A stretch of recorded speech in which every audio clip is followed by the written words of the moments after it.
Hello and welcome to the Every Other Saturday podcast for a brand new episode this week where Rangers have suffered a massive blow um, and but obviously haven't lost any ground in terms of points total, but a massive loss at home to Motherwell that I don't think anybody really saw coming, to be honest with you, and that's maybe the story of the full game. I don't think even the players thought they would lose this game against Motherwell, and I think maybe it was a wee bit of complacency coming into our mentality here against Motherwell because we get by two massive challenges, obviously against Hearts and then Kilmarnock winning in dramatic fashion as well. So I think the players maybe just took the eye off the ball a wee bit here for what I Mm. saw throughout the game. I mean, the chances we've created are there to be scored, but Yeah, the quality just wasn't there to put them in the back of the net. And Motherwell did play really well. I thought they come in really bullied us at Ibrox, to be honest with you, for large parts of the game. So obviously we'll talk about that. We'll go into the Benfica game, our team prediction and thoughts for going into that game. And as always, could like, subscribe, and share. It's very much appreciated. So firstly, obviously we'll go on to the Motherwell game. As we say, didn't expect to go to Ibrox and witness a defeat to Motherwell, but anything can happen. I think for me, looking at it as well, injuries are really killing us at the moment in the areas that we provide for wide areas, crosses into the box. We've not got many players there anymore. I mean, you look at the injury list: Matondo, Sima, Cortez, McCausland, all going to be out injured now, alongside obviously Danilo and Dowell. It's not great in terms of our injury reading. Another one, obviously, this game, your man Dan Casey there shouldn't even have been on the pitch to score the winner, probably. And I know it's a pure cliche thing to say, oh, you don't win, you don't play well, you blame the referee, but the refereeing performance again, similar to the game at Tynecastle yesterday when we watched it, poor again in every single aspect of the game. Sort of wee fouls, collisions all getting blown for, the VAR decisions, the big calls not getting made in enough time. I mean, 6 minutes to look for a penalty is actually a penalty when you can see in the first viewing it, it's a penalty. Um, the Dan Casey one where he injures Ross McCausland. I mean, you can look at that either way. He didn't really catch him clean on, but look at the speed he's going in, look at the aggression he's going in with, and then he kind of catches him quite high and injures him. So, not even a caution, not even a VAR check for that one. I thought that was really, really poor. shocking again, refereeing wise up here. Nah, just as you say, the aggression they tend to go in with the one McCausland one, and then obviously the penalty for as long as it took to look at it, I just think it was shocking. But as you say, probably complacency for the team. Not really, maybe thinking they've already won this one before going into it. I think that's the way sort of maybe we were as fans as well, thinking we should have three or four here today, hopefully. Just how impressive we've been at home recently. As you say, Wednesday night coming back and winning the game, which was such a massive result for us. But all that doesn't really matter if you don't obviously win the games at home here. And I just didn't feel like we turned up proper. As you say, injuries as well, sort of starting to affect the team. And you look at the competitions we're going to be in now, it's going to be really tough, I would say, for us, obviously going into the remainder of this season. But I just didn't think we turned up at all. And as you say, amateur defending for John Suter and Connor Goldson. Oh, Um, shocking for aye. Suter and obviously Connor Goldson probably having one of his weaker games. But I mean, 31 shots and 11 on target. And I just, as I said, I know I say, I say it all the time now, I feel like when I'm on here, but we should have done the business. But it's all right, that man done the business for us yesterday. So aye. Nah, we're lucky in that respect that Celtic get beat yesterday Yeah. because it'd be a whole different outlook on this game if we Oh, weren't obviously top and Celtic had went top by a point. And that's the thing; it's only a point, but you don't really want to be losing any ground. So we get really lucky. We got an out of jail card, and we played that here this weekend, and it's wild to think both teams get beaten the same weekend as well. I don't think that's happened for 6 years or something. They were saying in the commentary yesterday. So a really weird weekend in terms of the Scottish football league, but Motherwell totally deserving of their victory. I thought Motherwell from minute one got in our faces. It felt like from minute one for our kind of aspect. I didn't think we were going to get too much for this game just for the way we kind of started the game, lose a goal early. I don't know, it just felt kind of flat for me personally. Obviously, we had the chances, as you say. There's a couple McCausland had. Diomande had a couple of strikes at goal. Dessers had one off the McCausland chance. Um, but nothing too kind of clear cut apart from maybe the Fabio Silva one, where you're thinking how it like literally hit it anywhere with any power and it goes in, apart from straight down the goalkeeper's throat.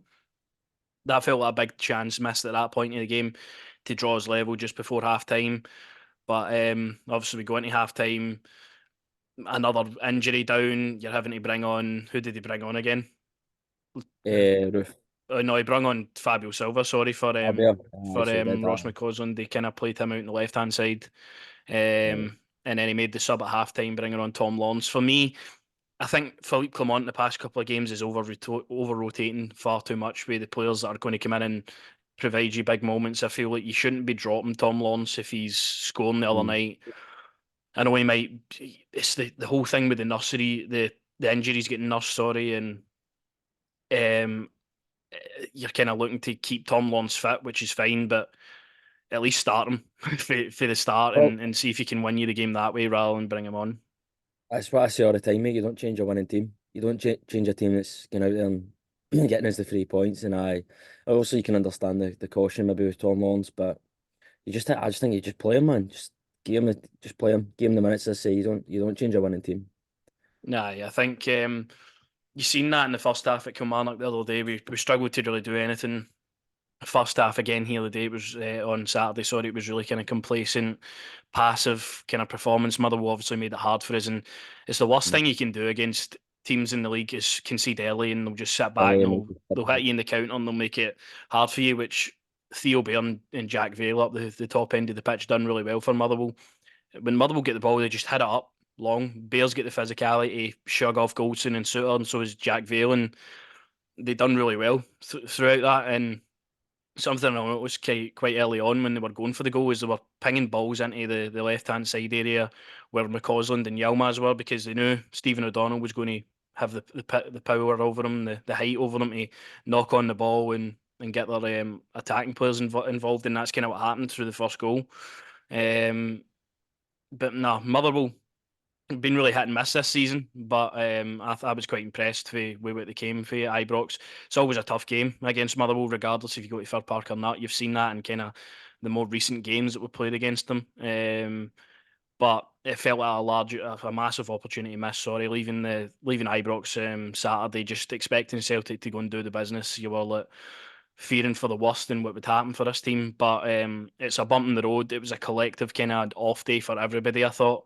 Don't think MD Mm. had a particularly good game, and I hope that's just one that gets out of your system now, and we can really focus in again. You might say this is a good time to get beat, considering obviously Celtic drop points as well. There's no ground lost, and hopefully the team can sort of maybe be sort of non-complacent for the games obviously ahead. But we obviously went for it in the second half as well. Roof came on, had a couple of chances.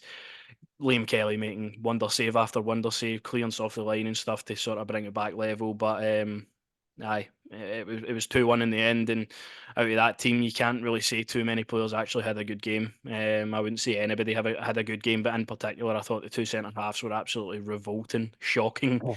I would say John Suter bullied for the first goal. Connor Goldson absolutely ragdolled the full game.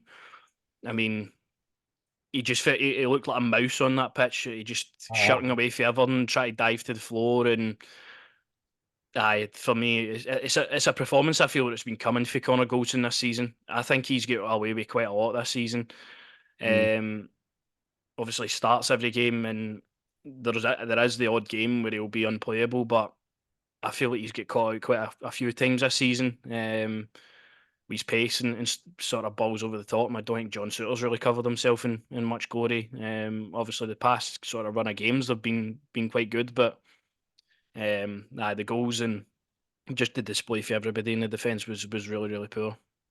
Nah, it was shocking, mate. Especially obviously Suter for the goal and Connor as well. But I mean, I know you took a bit of hang on Twitter or whatever it's X now, whatever it's called. I mean, obviously you were talking about Connor Goldson. I know people on the sort of going with what you're saying, but I mean, it's shocking. As I say, somebody his size, it just amazes me the way he plays. Sometimes I really feel it.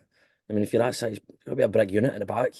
And I mean, He was Suter just for putting us under pressure every single time we get the ball. Every single time the ball maybe broke away and Motherwell cleared it and it came to Goldson, he would just fanny about with the ball and he would that's end up getting caught in possession. He would end up, the Motherwell he player would does that, then go but and beat him for pace. It was poor. all round as you say, obviously didn't have the best game. Obviously get out of jail kind of situation for us, but I mean, if you're looking at two, the ball, obviously the best Suter and Goldson, as I say, and you hope it's just an off game for him, as you say, and hopefully Aye, now we can just bounce on here and just look at that. Right, listen, look, let's kick on here because now aye. it's business end, and I mean Thursday night. Yeah, if they play the way obviously they did at the weekend there, I'm terrified there. You know what I mean? Away in Portugal, you know that they've got players that can obviously light it up, turn it on any moment. Aye, it's going to be a difficult game in that one, man. It's going to be difficult, and as we kind of mentioned throughout, it's the injuries that are really, really killing us at the moment. It's something that I'm kind of looking at now, and I'm thinking, where is the creativity going to come from? Where's the goals going to come from in this team? Because Cyril Dessers had a stinker again in front of goal. Dujon Sterling's obviously he does his best at right wing. I don't feel like he lacks That effort in chance he any had as sense. well. That chance he had as well, obviously. I mean, if that's a player obviously plays there all the time, you maybe a goal, Nah, maybe half or what have you, it's a goal, but just still he'll play anywhere. You love it. That's the attitude you love to hang with, but maybe not when it comes to a chance like that, you want it to fall to somebody else, man. aye. No, I know it was a pure sclaff completely wide for Dujon Sterling. Diomandi's obviously he's going to have to play a lot of games now, and I expect him to kind of play on the left hand side at some point as well. He's played there for Notcherland over the couple of seasons he was there. Um, I think we'll see him in that position on Thursday, to be honest, because Fabio Silva obviously came on. They tried his best, and that's something I like about Fabio Silva is his effort and his work rate and his sort of desire to go on the end of things. But I think the question marks we all had over Fabio Silva was his goal scoring, and I don't feel like he's kind of covered himself in glory as of yet with that. He's scored obviously the odd few. He's looked good, but there's a couple of really, really good chances, and even just the anticipation of chances inside the box, where in that second half balls were getting floated in and crosses and sort of bounces off players and ricochets, and I don't feel like he was kind of in the striker's position with the instinct to kind of put those in, and that's what kind of worries me. Obviously, Kamar Roof is, if we kind of use him to his strengths and obviously his kind of capabilities at the moment, he's not going to be starting many games. But if he's an option on the bench for games against Dundee away and obviously Hibs away and stuff, I'll be more happy having a Kamar Roof in our kind of arsenal to go and then attack with. But it was just a collective stinker. There's been a lot of kind of question marks for me looking at how these players will stand up now. I think the worst thing after getting beat in the league is then going to have to play Benfica. I'm not expecting us to go over there and win. If we then two defeats in the bounce, no matter the competition, the pressure does really ramp up for that game on Sunday against Hibs. But hopefully we get that out of our system. It's a new competition. The league is kind of parked up for a couple of weeks, and we can kind of just focus on these three games that we've got coming up before Dundee away, and Mm. try and get the best possible performances and result out of all of them. So we go into that Benfica game. Benfica losing yesterday night as well, 5-0 to Porto, which is obviously a quite a shockier result. Benfica obviously up there with Sporting Lisbon and Porto as the best sides in the league, but away from home they get beat 5-0. Obviously that's Porto. Porto are definitely Uh, levels above what we've got to offer in terms of player at the moment. But I think I'm a bit more optimistic of this game now because after that game finishing Saturday, I could not care less about this Benfica game. It was like just send out the under 18 team and just I don't care. But obviously, the fact that we're still obviously ahead in the league, it was a blip in the road. We can get kind of back on track with a good performance here and really build that momentum up again. I feel like this could be a good game for us. I think it's going to be really, really tough, right enough, going to Benfica, who have a really, really good home record, great players that can really hurt you on transition and players that will take the game to you. But for me, obviously, I think Philippe Clement is kind of the same. Just he wants to do as well as he can in every competition. I don't see him kind of picking a weakened team for this. I expect him to go out there with his top team and try and take the game to Benfica.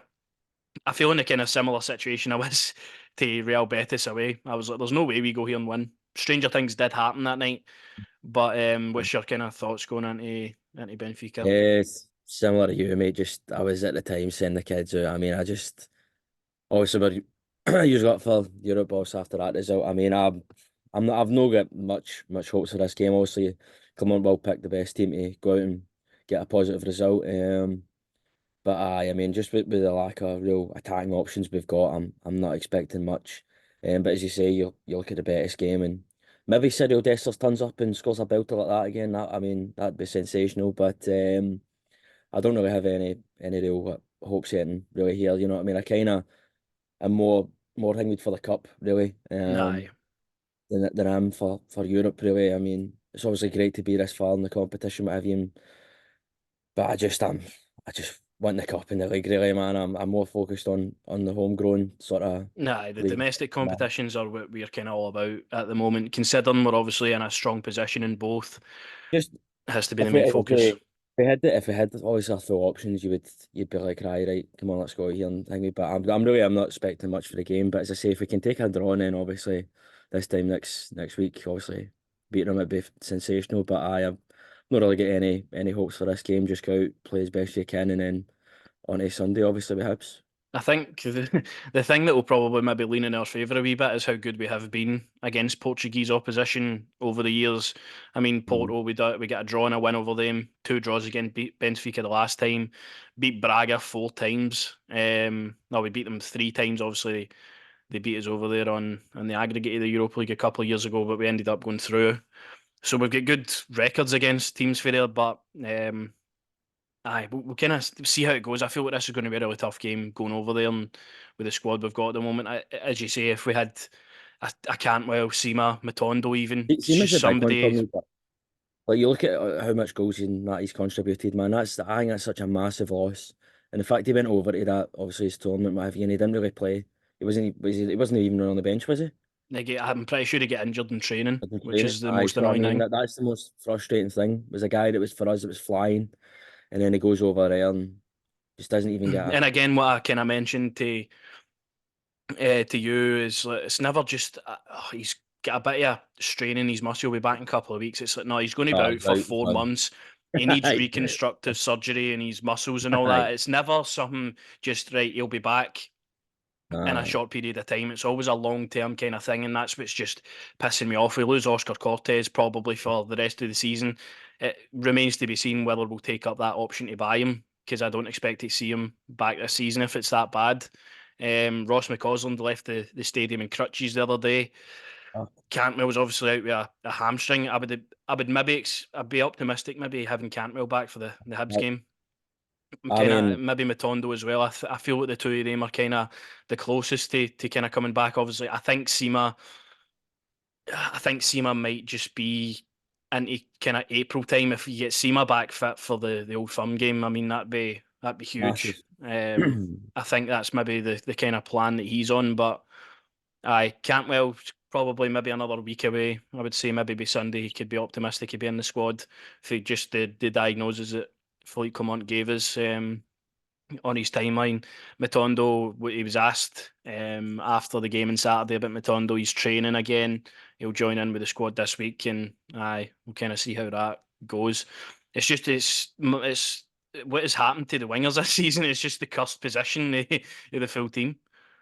I mean, as I say, massive to obviously as we've talked about there. But I mean, this game, I'm not no anything. We obviously go out, get a positive result, as I say, and then hopefully when we get them back at Ibrox, get a win and get us through. But as I say, I'm more concerned about obviously Sunday's game.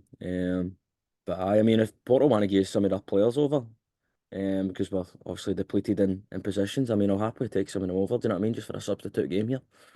Well, just looking at Benfica's kind of results this season, they get beat 3-2 off Boa Vista. They've lost most of their games in the Champions League, obviously, which finds them in the Europa League. Few draws here and there to kind of teams. They But you're drew. telling me they're gettable. They're gettable. But as I say, They definitely are a team that can be got at, but I feel it'll be a large stretch for what we've got to offer in an so attacking kind of standpoint for the game. Obviously, they lost their past couple of games to Sporting Lisbon and Porto, so they're not going into this game in the kind of best mindset, I would say, which could I kind of mean, do us a turn in their favour. But I feel like this is what he'll go with. I feel like, as you say, you've got lack of options there. I could see Raskin maybe coming out for Ryan Jack, but Ryan Jack's not really playing. Raskin obviously subbed off at half time. I was I going don't to know what's ask. happening with Raskin now. I don't know. What's going on there? I don't know. Yeah. He's obviously. I didn't think he had as bad as a game as people were saying online at halftime. I thought if you're going to take anybody off, though, it's going to be him. Just because I don't feel like he offers enough going forward when you're going for the victory.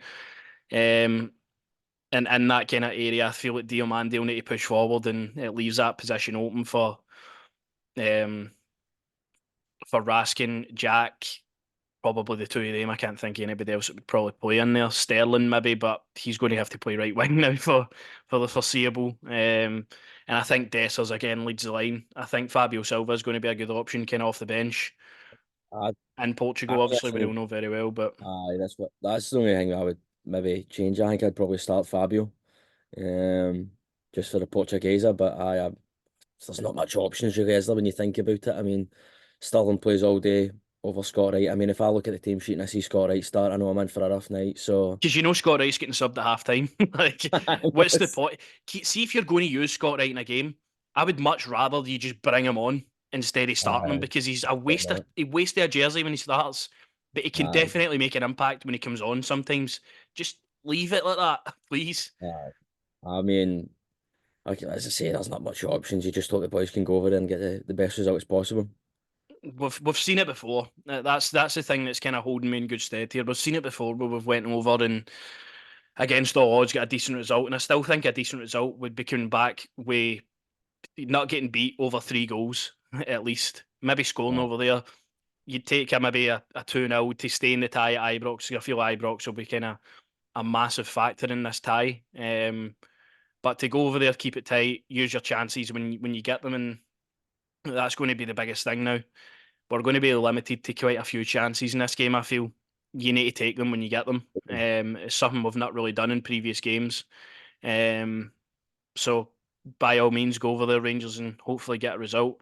I'm, as I say, feeling much more kind of optimistic about the tie than I was the other day. But it'd be good for kind of the momentum and the mentality of the players again to be positive about putting that behind them. If you get a massive result here, then you go into Hibs, and I'd feel a lot kind of better about that as it comes along. But aye, it's just a weird weekend in the Scottish Premiership. But listen, if you're a neutral or what have you, you know what I mean. It's good to see that. Obviously, do you know what I mean? But obviously a lot of hangman results as well this weekend. Obviously, Aberdeen get beat again, starting to fall down. Um, I don't know what's going on there. I've got genuinely no clue what's going on in that club. Well, St Mirren they were doing literally well. one minute away from winning the game, and they scored. The St Mirren scored 2 goals in the last minute to win. It's just everything that Aberdeen have done this season. It's just kind of their luck to lose that game, and they're definitely down in that dogfight now. They've got Kilmarnock in the cup as well at the weekend, so honestly don't see when they win their next game. And I don't. if they can keep staying down there, please, so they don't come up to the top six for the split, Aye, just keep losing games, please. Um, aye. and then obviously the rest of the league, it was quite a competitive weekend. I felt like Livingston obviously They're literally gone. three They're minutes away gone. from winning the game and conceded. They're going to struggle to They're pick up any gone. points now. Um, Hibs again, the team that we're playing next, on a really good vein of form at the moment, not losing many games, and their players that they brought in January are firing. My leader that he brought in for Hertha Berlin, he's scoring, he's making that impact that I felt Mm. he would. I felt he was a good player. And Marcondes as well that they brought in for Bournemouth on loan looks a kind of level above the player that they already had. Dylan Levitt scoring goals again. He's kind of providing for midfield. Boyle's obviously a nuisance. Aye. Dylan Venta scored last weekend. So Hibs are they're playing well. I feel like when we play Hibs, though, we're more suited to playing a team like that. To be perfectly No. honest, I feel like Hibs come at us and we're able to exploit them through that. But that game's obviously not for another week, basically. Anyway, 6 days till that game actually happens. So I look forward to it. I'm in a much better mood than I was Saturday 6 o'clock when that game finished. But aye, just keep the mentality and the everything about this season is still to play for, and we need to just get that performance and result out of our system and go again. Pick ourselves up and go on again. It's as simple as that. I mean, you're a lot more optimistic for Thursday than I am, really. But aye, we'll go out there see what happens. We know it's like as we say last time. Obviously Betis kind of get dot even the Dortmund game. I thought there's no way we get it in here, and then look at what happened there. So aye, see what happens on Thursday, obviously, and then on to Hibs. Aye, onto there. So two big massive games this week. Like every week is going to be now, and we'll be back next week covering those games and looking ahead to the then Benfica home game that will happen on the Thursday. So we'll see you then.